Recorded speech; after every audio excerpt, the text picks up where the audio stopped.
All right, ladies and gentlemen, welcome to this episode of Riding Shotgun with Charlie. Today we are coming to you live from Houston at the NRA Annual Meetings 2026. We are on the Voices of the Second Amendment Media Row, and it's a great time. There's a lot of cool energy down here, a boatload of podcasters and content creators, and I'm doing a bunch of PitStop episodes, and I have Tes Salb with me, and she is with HIVIZ. How are you? I'm good. How are you? I am fantastic. Good. Thank you for having me. I'm honored. So part of what I do, I know I'm going to sound like a pervert old man, but I'm like, how do I get good looking chicks in my booth?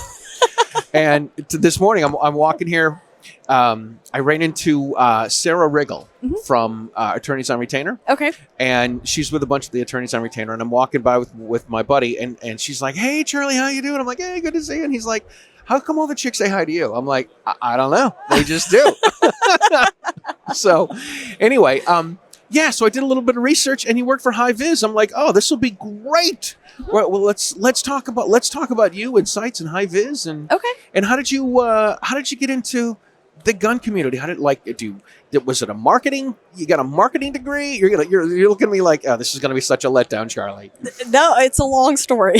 Let's go.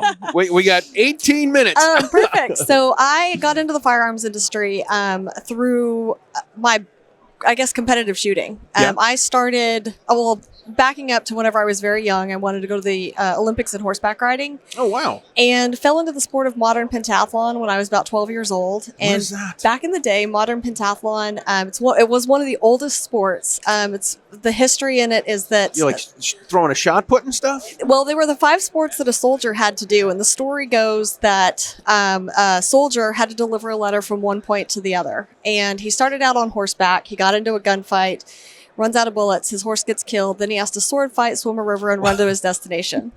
So this is a sport? Yeah, and this sounds like an action movie. General Patton was actually one of the most well-known modern pentathletes in the Olympics. Oh my god! So if you look that up, the sport has now changed, but back whenever I first started, I got introduced to that sport, and that was an easy way for me to get into the Olympics. And so... Because there's so few people doing all that. Right, well, there's that, but it was very difficult, but at the same time, it also wasn't a sport for women yet. Only the men we could compete in the World Championships, we could compete in the Pan American Games, and I was between 12 and 18 at this time. So we were training at the highest level. I competed at the U.S. Olympic Festival when I was 15. So we were very young, doing a very technical sport because you do all 5 sports in one day.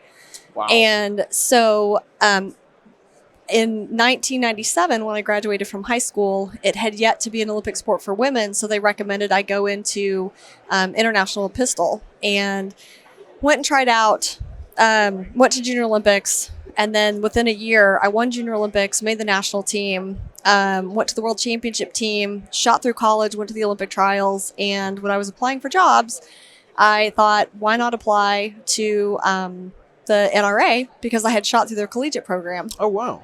And so that was how I got my first job in That's the cool. industry. Yeah. Where did you grow up? I grew up in eastern New Mexico in a small town called Hobbs, New Mexico. Okay. Yes, but I had parents who traveled, and my dad was actually getting his PhD in psychology in San Antonio, Texas, which is what led me to Colonel Russell's Equestrian Center, which was where modern pentathlon was pretty much run at the time. Oh, that's wild. So, oh, yeah. My gosh.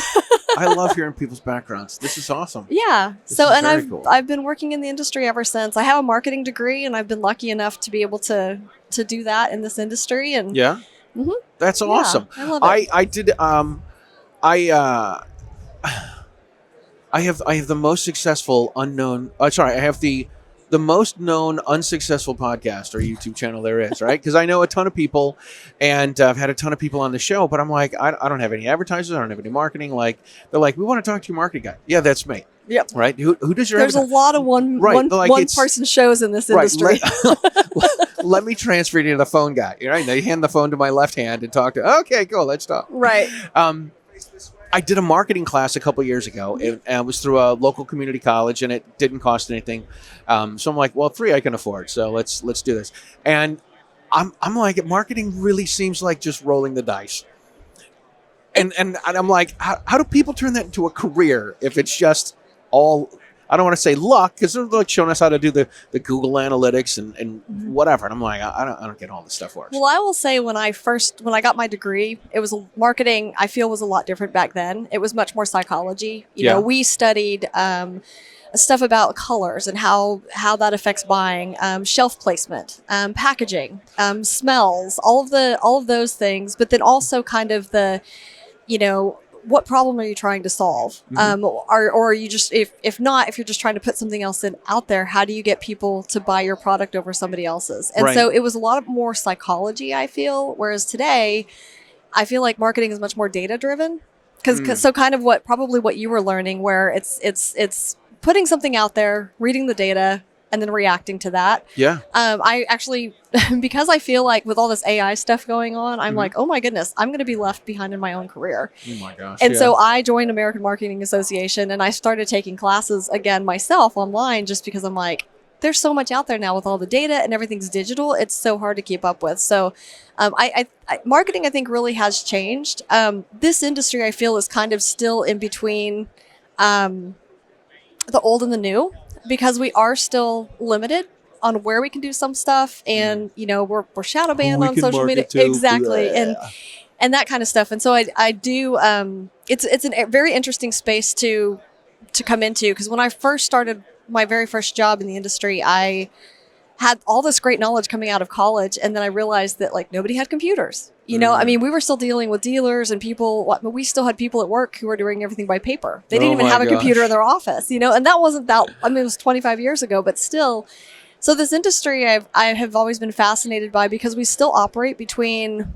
You still have some people who do that type of stuff, and then you've still got the people who are with the times, and they just started, and they've got the newest and the latest and the greatest, and they're up on all the data. So I think it's a very interesting time to be a marketer, and especially with, you know, AI introduction, and I'm curious to see where that's going to take us. So the psychology and the colors and stuff really isn't. I don't want to say it's interesting to me. I remember one of the things we had in the marketing thing is we had there was an ad. They showed us an ad for Subway, and it was like a school program or whatever, football program, and it said if you wanted to donate, you could get stuff. Whatever it was the Subway. It had the Subway logo. It was green. It was green and yellow. And then they had another one.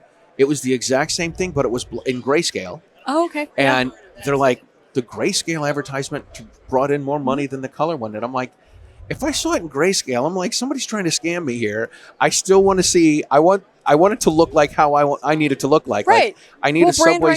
Brand recognition. Yes. I mean, here, even in the industry, you know, if I were to call out a color and be like, and you were thinking of the major companies, and I were to say red, who would you think of? I want to say Ruger. Okay. Right. And what about blue? I would say Colt. Okay. And then let's do green. Oh, green. May or may not be in existence. Maybe in a different form. No? Right. I don't know. HIVIZ, you guys got the green? Us, yeah. But I mean, Remington, to me, has always. Yeah. And that's, right. yeah, I mean, they're still in existence in a different form. But like, to me, you know, if you think about those colors, it's kind of like, for me, Benelli is red, Beretta is blue. Okay. You know, like just the brand recognition, it is huge. And for us, in the site world, it's a very small niche, but like, and we all kind of have the same colors, right? Because we're all dealing in fiber optics and tritium, and that only comes in so many colors. So, but if you know, that's where we play around with like backgrounds and stuff like that. So I want to make sure that my advertising isn't the same as my competitors, so that I stand apart from them, even though we're all kind of using the same color scheme. Or there's times whenever, you know, a creative agency will send me an ad, and I'll be like, that 100% hits me as this competitor. We need to change these colors because we want to respect their space, but then we also want to differentiate ourselves and make sure that our customers know that we're not. You don't want to get mistaken for selling your customers. Oh, yeah. Or your competitors' products, right? Right. That's bad for business. Right? I mean, they would love it. Like, right. Right, they send you a little bit of boost. Right, they send you a little bit of mailbox money. Exactly. Hey, listen, you know what? You're doing a great job over there using our keep colors. it up. Yeah. So I mean, and especially with things being digital these days, it's and I know dealers, and it's a little bit harder with dealers in the firearms industry because we don't have to deal with as much like grocery stores. If you ever just kind of pay attention about when you go into an aisle in a grocery store, if people still shop in grocery stores. Right. Sometimes they have other people do it for them, right? Yeah. But if you just look at like where your eye goes and you kind of start seeing the colors that are, because you can probably go shop for your laundry detergent by color. Right? Yeah, You just I don't know right. I know what it looks like, and that's what I'm buying. Yeah, you're right? going to go for an orange bottle or a blue bottle or a green bottle or a white bottle. And so but those types of things go into place when we go to dealers and stuff. It's, I think, because dealers are set up so different in the firearms industry that it's a little different. It's a harder play. So marketing for me in this industry is always fun, but it's always also a challenge because you can't just put out a cookie cutter plan and have it work for everybody. So very cool. Very cool. How long have you been with HIVIZ? I've been with HIVIZ for 7 years. 7 years. Very cool. Very cool. Yeah. And what do you guys put out? So we make tritium and fiber optic sights for rifles, pistols, and shotguns. And we're most well known for our innovation. We first started with our M series magnetic shotgun sight, and then a few years later we introduced the HIVIZ, which is our three triangle turkey deer sight for shotgun. Oh, I think I've seen that. Yeah. Right, and the top of the triangle is on the front side. Yeah. Okay. Well, yeah. So you have the top of the two sides are here, and then the front side is the bottom triangle. Oh, okay. Gotcha. And so it essentially, but it works with your eyes and for better alignment and faster sight acquisition in the field. So, and then we've also have the Magna Optics shotgun sight for cross-eye dominant shooters. Good. Yeah. That's me. Okay, I'll send you one. I'd love to. Yeah. And it has a recessed light pipe in it, so it forces the shooter to keep their face down on the buttstock. So the light pipe only becomes visible. Keep the wood on the wood. Exactly. Yeah.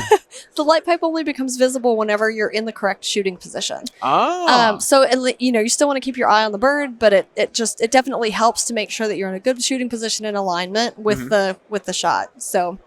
And then also we also have our interlocking and interchangeable light pipes. So a lot of sites that have fiber optics, you have to put the fiber optic in and burn it to melt it in there, and then wait for it to fall out. But with our system, the light pipes actually have a little lock on them. So you push it in till it clicks. And if you're on a green background and or the lighting conditions change and you think that one's not as good, or you start losing your sight into the background, we have a key that you just pop the light pipe out, put it in the holder, to pick out the color you want, and snap that one in. So you can change your sight system. That's cool. Yeah, and we have front and rear sights for that. And then we also 2 years ago launched our Fast Dot H3, which is the newest sighting system, which bridges the gap between iron sights and a red dot. So it's a single dot sighting system that has a rear sight and a front sight, but single dot meaning that you hide the front sight behind the rear, and it uses the Magna Optics technology. So unless the sights are aligned, you don't see the light pipe. Once the sights are aligned, the rear sight appears to turn on, or the tritium is essentially magnified by a lens, and you know that you're on target and aligned to go. So very cool. Yeah. I think I tried those once. Yeah. And it was weird. It was weird because it was new. It is new. It is. Yeah. It's just like iron sights or red dot, they're not for everybody. This is for the people who they want something more than iron sights, but they don't quite want to go red dot, or to give somebody an option that they want a lower profile, but they want the benefits of both sighting systems.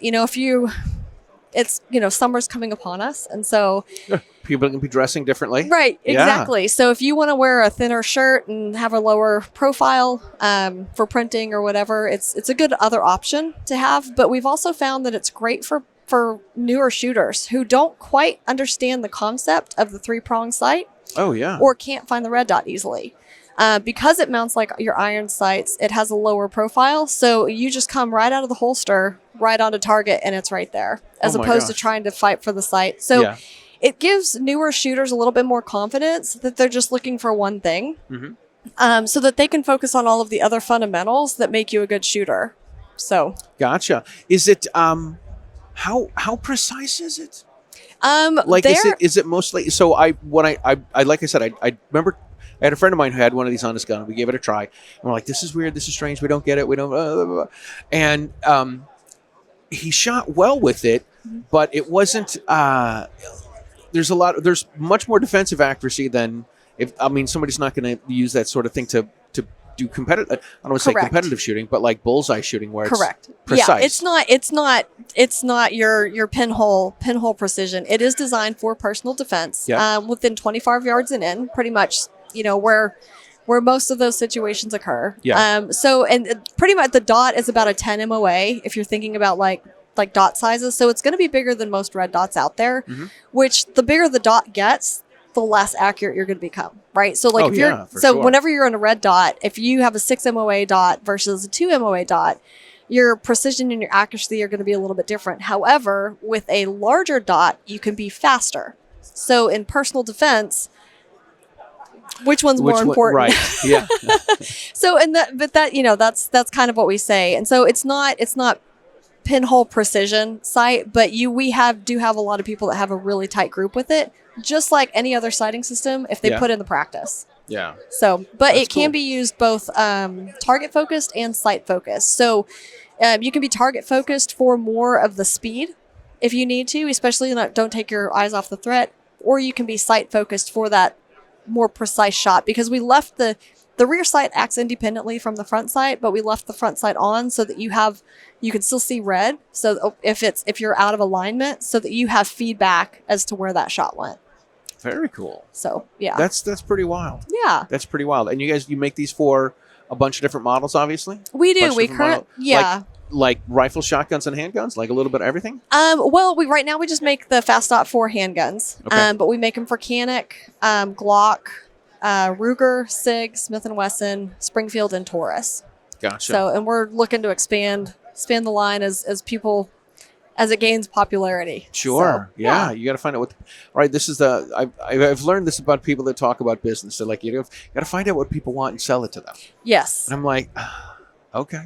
Well, and that's the hard part too. The industry, with sights, there's so many cuts on slides, but then you've also got to make sure the accuracy. We have to test them, and we're not going to put a product out there that we haven't tested on that model. And if you have one person asking for something here and there, it's fine, but we have a minimum number that we manufacture to, and so sure, to manufacture 100 to sell one is a not little more effective. difficult. Exactly.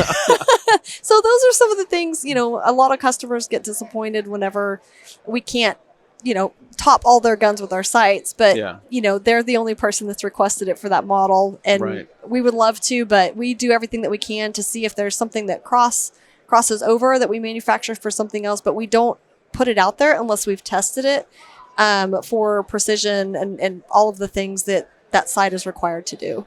Very cool. Yeah. Very cool. Yeah. And you guys have a booth here, right? We do not at the show. Oh, you guys are just working the floor. We are just working the floor. We are. Sometimes this industry right now is going through some tough times, and so we're just kind of out here to meet with our partners and drum up some business. And nice. Yeah. So it's we love having a booth. We love meeting with the NRA members. It's great to connect and hear stories and just what brings people into the Second Amendment space. But it's also nice to be able to get back out and kind of see booths. And I'm walking around as marketing. I'm checking out all the cool booths. And, taking some notes. I am. Avoid these colors. Yeah, because I don't ever get out of the booth. Once we set it up absolutely. And that's I've had people say, "Oh, listen, you're going there. Can you check this out? Can you?"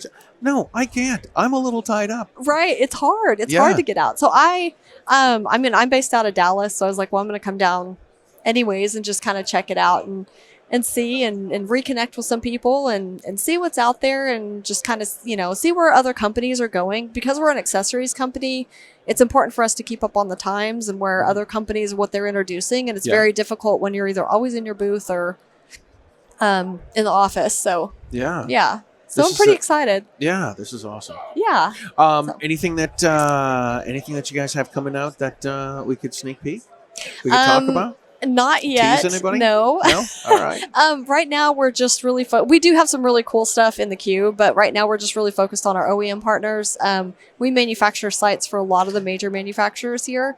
And right now, with the way that the market is, that's just where the focus is. So Yeah. we do have some really cool stuff, though, that we're talking about for 2027. So Very keep your cool. eyes peeled. All right, we will. But All right. Listen, we need to wrap things up. Where Okay. can people find all of the you and the HIVIZ and all this So- stuff, all your socials? So yeah, well, I am Tes Salb Shooting on Facebook or shoot_4_gold.